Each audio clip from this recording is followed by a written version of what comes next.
I still wake up some nights with my heart racing, remembering his face. That moment when he realized I outplayed him at his own cruel game. His jowls quivered with rage, his massive hands clenched into fists, and in his eyes I saw a hatred so pure it still haunts me. But beneath my fear lies something darker that I've never admitted. I enjoyed watching him suffer. After years of his tyranny, of watching good people crushed under his boot, I finally made him taste his own medicine. And God help me, it tasted sweet. Commercial real estate is a special kind of hell. Most people think residential landlords are bad, and they are, but they operate within a system of laws and regulations that offer tenants at least some protection. In the commercial world, it's the Wild West, and landlords are the gunslingers. They don't need court orders to lock you out. They don't need to give you notice. If you're late with rent or breach some obscure clause buried in page 47 of your lease, you can show up on Monday morning to find your key doesn't work and your livelihood is gone. I was a young lawyer back then, in the mid-90s, sharing office space with an older attorney I'll call my mentor. He was brilliant, but flawed, the kind of man who knew everyone and cut corners everywhere. Our arrangement was simple. I paid him rent, used his letterhead, and in return I got to learn how the legal world really worked.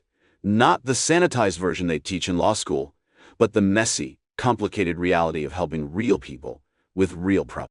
Our offices were on the second floor of an aging downtown building, the kind with good bones but bad maintenance. The kind of place where the elevator worked most days, the heat was either too much or too little, and you could hear rats in the walls at night when you worked late. But the rent was affordable, and for a struggling new attorney, that was all that mattered. Our landlord was a man I'll call the Baron, not because he had any actual title, but because that's how he carried himself, like feudal nobility surveying his domain, expecting peasants to bow and scrape as he passed. He was a big man both in stature and appetite. His suits were expensive but always seemed too tight, straining at the buttons as his belly pushed against the fabric.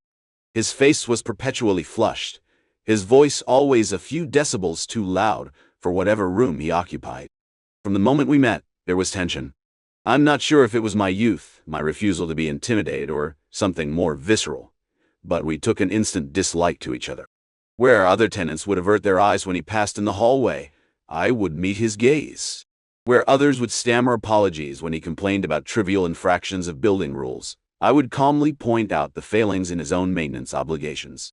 Small acts of defiance, but in his world, they were unforgivable. And so began a cold war of sorts. Passive-aggressive notes about noise or trash disposal, accidental interruptions to our water or heat, unexpected inspections of our office space. Nothing I could formally complain about, just enough to send a message: know your place. I might have continued indefinitely in this state of mutual animosity, if not for the vault.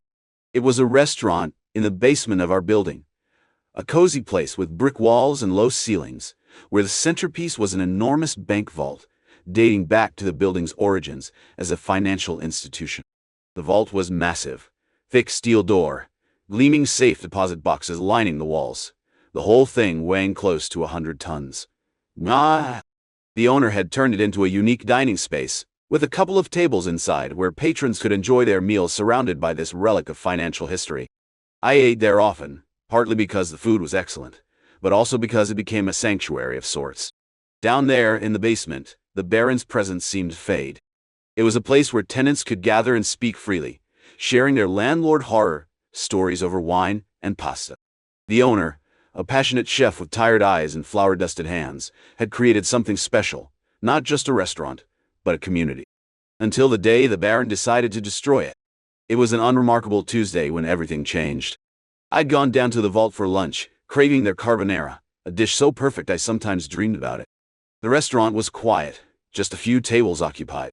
I noticed the owner pacing near the bar, his usual warm greeting replaced with distraction. "The usual?" he asked, but his heart wasn't in it. I nodded, and he gestured to a server to take care of me, then hesitated. Something was clearly weighing on him. "Got a minute?" he asked, motioning toward the vault room. Inside the massive steel chamber, with its door partially closed to give us privacy, he finally exhaled, a long defeated breath that seemed to deflate his entire body. "The landlord's driving me nuts," he said, collapsing into a chair across from me. I remember feeling a wry smile cross my face. "The landlord drives everyone nuts," I replied, recounting my own battles with the Baron. But this was different. The restaurant owner slid a letter across the table, his fingers lingering on it as if reluctant to let go of a poisonous thing. I began reading, and with each paragraph, I felt my blood pressure rising. It was a demand for payment, not just current rent, but alleged back charges for snow removal, parking lot repairs, common area maintenance, all going back years. At the bottom, in bold type, was the threat I knew would be there: pay up, or the locks would be changed. You do something to make the landlord hate you? I asked, though I already knew the answer. In the Baron's world, existing was offense enough. He knows I'm moving the restaurant, the owner confessed. I've found a new location, better terms. I think he's trying to grab as much money as possible before I go. He paused, running a hand through his hair. Plus, he's giving me grief over the vault. I raised an eyebrow. He won't let you take it with you? The owner laughed, but there was no humor in it. Are you kidding? It weighs almost 100 tons, and I don't need it. But the lease says I have to remove it and restore the building to what it was before there was a vault. That would cost a fortune. The asshole says if I leave the vault behind when I move, he'll sue. Something in me shifted at that moment. Maybe it was the defeat in the owner's eyes, or maybe it was the accumulated resentment of all the Baron's petty tyrannies. Either way, I heard myself saying, "Send your lease up to my office and let me look it over." I finished my lunch, distracted by possibilities and plans already forming in my mind. By the time I returned to my office, the lease documents were waiting for me. A stack of papers that told a story of predatory business practices and exploitation. The lease was a legal Frankenstein's monster, parts stitched together from different eras, amendments upon amendments, each one more burdensome to the tenant than the last. The original document dated back to shortly after World War II, when a bank first installed the vault. Through a series of assignments and renewals, the restaurant had somehow inherited responsibility for this massive structure. Most restaurant owners would have created a shell company to sign such a lease, a disposable legal entity that could simply declare bankruptcy if things went south. But this lease had a personal guarantee clause. The owner had signed his own name, putting everything he owned at risk. If he defaulted, the Baron could come after his house, his savings, everything. The case was legally hopeless. The contract was clear, the obligations undeniable. But as I sat there, thinking about the Baron with his demands and threats and his greedy, insatiable appetite for more, something clicked in my brain, a solution so perfect in its simplicity that it made me smile. I picked up the phone and called the restaurant owner. "I'm fucked, right?" he said immediately, his voice flat with resignation. "You're calling me to say there's no way out." That's what my commercial lawyer already said. But I just thought I'd ask. "I can save you," I replied, "but it's gonna cost." There was a pause. Then, "How much?" "5,000 in legals, and another G-note for the agent." "Agent? What kind of agent?" "Real estate." "Send up a check, certified, and leave the rest to me." The check arrived within the hour. I took it to my mentor's office, feeling a mixture of excitement and trepidation.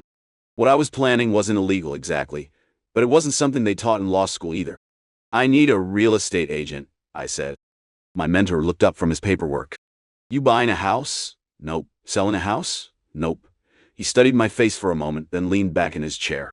"You pulling one of your stunts again?" he asked, a hint of wariness in his voice. "Yup. But nothing that will get you into trouble."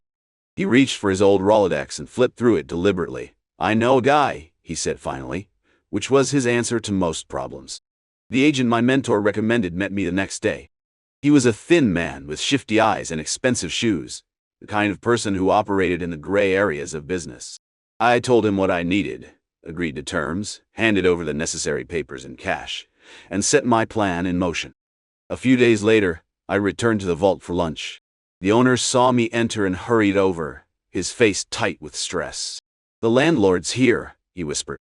"Why? For lunch and to be an asshole? Let's sit in the vault room so I don't have to look at his face." Inside the vault, with the heavy door partially closed to shield us from view, we sat at a small table while servers brought us pasta and wine. The walls of safe deposit boxes surrounded us like silent witnesses to our conspiracy. "We're making demand on the landlord," I said between bites of the perfect carbonara. "Demand? What are we demanding?" I pulled a document from my briefcase and slid it across the table. "We're demanding that the asshole landlord release all the restaurant equipment, all the fixtures.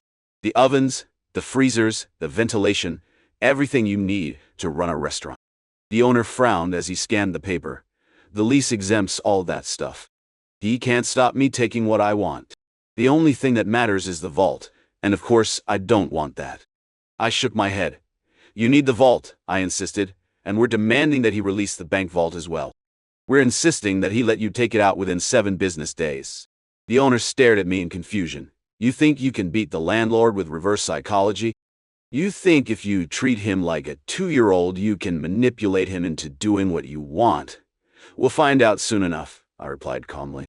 He's had the demand for a couple of days now. The restaurant owner's wine glass slipped from his fingers, shattering on the marble floor. You already gave it to him, he gasped, swinging open the vault door to call for a waiter to clean up the mess. Let's see what the landlord has to say, I suggested, and we walked over to where the Baron sat alone at a corner table. He was devouring a rack of lamb with his bare hands, grease shining on his fingers and chin. He looked up as we approached, his eyes narrowing with recognition and dislike. My client needs an answer today, I said without preamble. The Baron continued chewing noisily, his gaze shifting between us. I'm the vault's lawyer, I clarified. I gave you a demand the other day. My client needs an answer right now. He needs the vault for a new place, and he's got to make arrangements. The Baron swallowed, then wiped his massive, greasy hands on an already soiled napkin. Your client can forget about the bank vault, he said, his voice a dismissive growl. But you can't do that, I protested, feigning shock. Beside me, the restaurant owner's jaw dropped for real. The Baron laughed at us, a deep rumble that shook his substantial frame. I'm the landlord. I can do what I want. I'm gonna need that in writing, I said, because my client might sue. Sue all you like, the Baron shot back. Sue till you're blue in the face. He promised a formal response by day's end, then waved us away so he could return to his meal.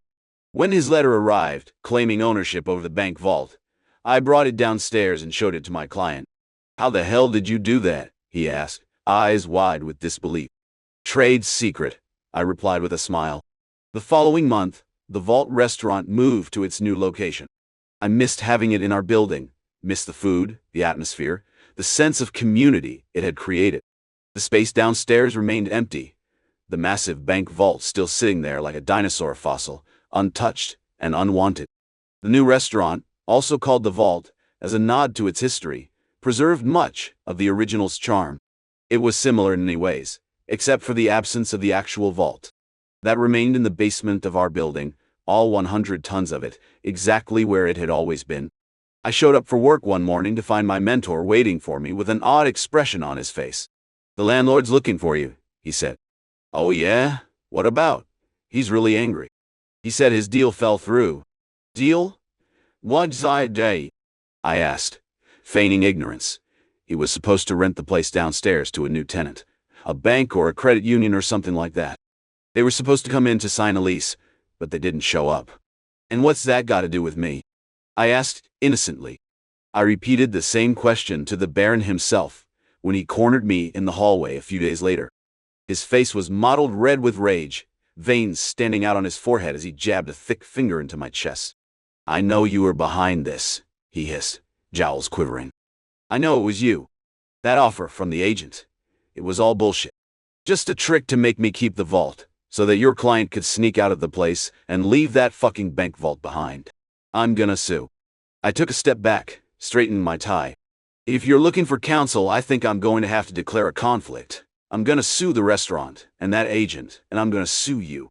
He stormed off, his heavy footfalls echoing down the corridor. But the Baron never sued. Of course he didn't.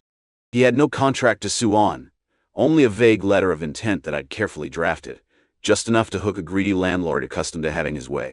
The offer he'd received was non-binding, incapable of acceptance without the signing of a formal lease, which, naturally, never materialized. I stayed in that building for another year, watching as the basement space remained vacant, a sad-for-rent sign gradually fading in the window. Every time I passed it, I felt a mixture of satisfaction and guilt. The Baron had gotten what he deserved, tricked by his own greed and arrogance into claiming ownership of a 100-ton liability that no tenant wanted to deal with. But there were consequences I hadn't anticipated. With the vault gone, the building lost its heart. The tenants no longer had a place to gather, to share stories and support each other. The sense of community dissolved, and we became isolated in our separate offices, passing each other in hallways with nothing more than polite nods. The Baron became even more tyrannical, as if to compensate for his humiliation. His demands grew more unreasonable, his temper shorter. He seemed to take particular pleasure in making life difficult for anyone associated with me. My mentor noticed the change. "You really stirred up the hornet's nest," he commented one day. "Maybe it's time to think about moving on." He was right, of course. The victory I'd won was turning Pyrrhic. I started looking for new office space, and within a few months, I had found a place across town, more expensive, but free from the Baron's shadow. On my last day in the building, I took a final walk past the basement space. Through the dusty windows, I could still see the massive vault door standing open, like the mouth of some ancient beast, frozen in a perpetual yawn. I wondered how many prospective tenants had walked away upon seeing it, unwilling to deal with the expense and hassle of removing such a monstrosity. As I turned to leave, I caught sight of the Baron watching me from the lobby. Our eyes met briefly, his filled with a cold hatred that made my skin crawl. I nodded once, then walked out into the sunlight, leaving him alone with his empty building and his 100-ton albatross. Years passed. I built my own practice, moved to a better office, eventually bought a building of my own. The incident with the Baron and the vault faded into anecdote, a story I occasionally told to colleagues over drinks, a cautionary tale about the dangers of commercial leases and the satisfaction of outsmarting a bully. But the story wasn't over. It was nearly a decade later when I ran into the former owner of the vault at a fundraiser. His restaurant had thrived in its new location, expanding to multiple sites across the city. We chatted about old times, and inevitably, the conversation turned to the Baron. "Did you hear what happened?" the restaurateur asked. I hadn't. I'd put the Baron and his building out of my mind, moved on with my life. "He went bankrupt," my former client told me. "Tried to renovate the basement space to get rid of the vault, but the contractors found structural issues. Apparently, removing it properly would have compromised the foundation of the entire building. The estimates to do it safely were astronomical." I felt a chill run down my spine. What happened to the building? Bank foreclosed. It sat empty for years. Finally got bought at auction for pennies on the dollar. He paused, taking a sip of his drink. "Funny thing is, the new owner converted it back into a bank. They're actually using the vault again." There was a certain poetic justice to it all. The Baron undone by his own greed, the vault returning to its original purpose. But I couldn't take pleasure in his downfall. The victory I'd engineered had spiraled beyond anything I'd intended, claiming not just the Baron, but the livelihoods of everyone in that building. "Do you ever regret it?" the restaurateur asked, studying my face. "What we did I?" I pondered the question as I drove home that night. The Baron had been cruel, predatory, deserving of some comeuppance. But had I become something just as bad in my determination to defeat him? Had my cleverness crossed a line into vindictiveness? I've asked myself these questions many times over the years. I've wondered if I could have found another way, a solution that punished the Baron without causing collateral damage, a path that didn't require me to descend to his level of manipulation and deceit. But the truth is, in the world of commercial real estate, there are no clean victories. There are only survivors and casualties, predators and prey. The Baron had made his fortune by exploiting others, by using the law as a weapon against those with less power and knowledge. I had simply turned his own tactics against him, given him a taste of his own medicine. I'm older now, with gray in my hair and reading glasses perched on my nose. My practice has grown successful, built on a reputation for protecting small business owners from predatory landlords and unfair lease terms. I'd like to think I've helped more people than I've hurt, that I've used what I learned from the Baron as a guide for what not to become. Sometimes I drive past that old building. It's changed hands several times since the Baron's bankruptcy, but the bank on the ground floor remains, the vault now a selling point rather than a liability. I wonder if anyone there knows the story. How that massive steel chamber brought down a commercial empire. How it became both the instrument of justice and destruction. I've never told this story in full before. Parts of it, yes, the clever legal maneuver, the satisfaction of outsmarting a bully. But never the aftermath. Never my own mixed feelings about what I set in motion. Never my recognition that in fighting a monster, I had allowed something monstrous to grow within myself. The restaurant owner still sends me a Christmas card every year. On the 10th anniversary of the vault's relocation, he included a note. "Still the best legal advice I ever got. Worth every penny." I keep that card in my desk drawer as both a reminder and a warning. A reminder that sometimes the only way to fight injustice is to be cleverer than those who create it. And a warning that revenge, even when justified, exacts a price from everyone involved, including the avenger. If you're ever trapped in a lease with a commercial landlord from hell, know that there are ways out, gaps in the armor, tricks that can be played. But also know that every action has consequences, ripples that spread outward in ways you cannot predict or control. As for the Baron, I heard he moved to Florida, started over in a smaller market. I hope he learned something from his fall. I hope he found a way to do business that didn't involve crushing others beneath his heel. But I doubt it. In my experience, people like him rarely change. They just find new victims in new territories. And me? I've changed. That young lawyer who took such pleasure in setting a trap for a bully is still part of me. But he's tempered now by experience and regret. I've learned that true justice isn't about winning at all costs. It's about protecting the vulnerable while maintaining your own humanity. The vault still stands, a monument to hubris and revenge, to clever legal maneuvering and unintended consequences. And in my quieter moments, when I'm being honest with myself, I acknowledge that it's also a monument to the part of me that I'm not entirely proud of. The part that saw an opportunity to hurt someone who deserved it, and took it without fully considering the cost. This is my confession, my truth finally spoken after all these years. Judge me as you will,